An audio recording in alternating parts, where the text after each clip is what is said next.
Early in my career, I was producing an independent film called Oral Fixation. It was a low-budget indie about a girl who was obsessed with her dentist.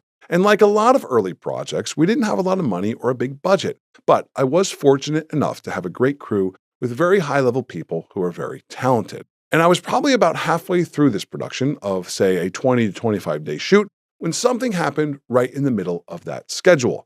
I got a phone call from another client. They needed us to build a set and run production for a series of commercials tied to Seinfeld.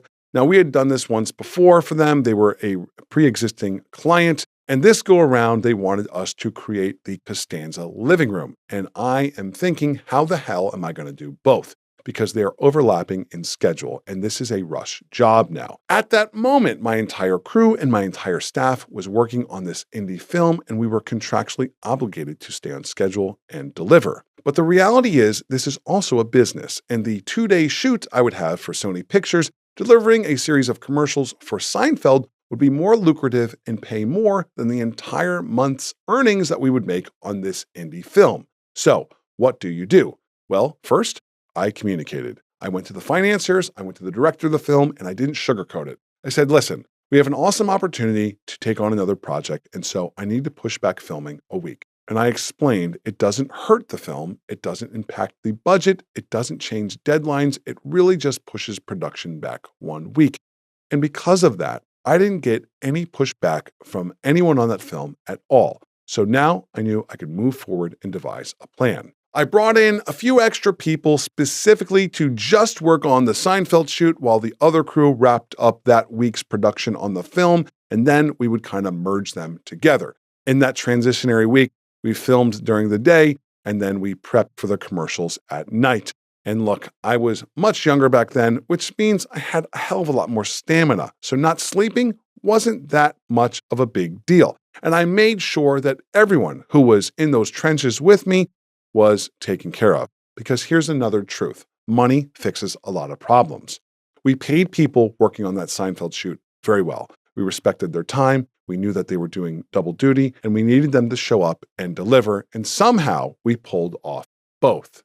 This is a production I'm actually most proud of because it wasn't easy. It was a bit of controlled chaos. And the craziest part, the client comes in from LA and they have no idea that we are essentially moonlighting on their series of commercial spots while we shoot an entire narrative film on the side.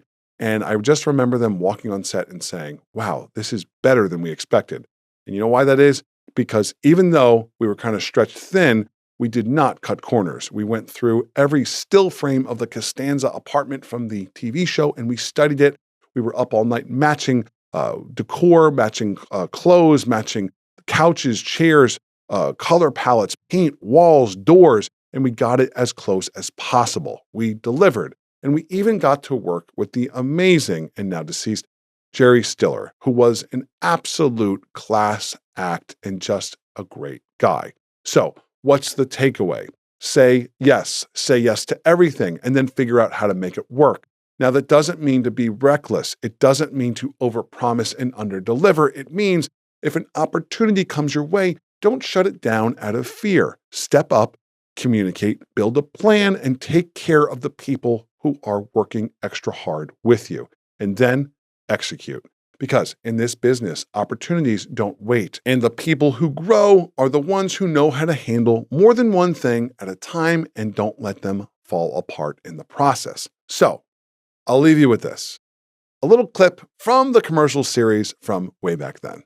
As you all know, the Festivus season is upon us, and it is time for my airing of grievances. I have a lot of problems with you people. If you want the leg room, say you want the leg room. Don't blame the mechanism. Clean up this garage! I told you never to come in here. Because of her, I have to sit here like an animal. You were the one who smothered him. I did not smother him. He was suffocating. You never could compete with Lloyd Braun. Serenity now!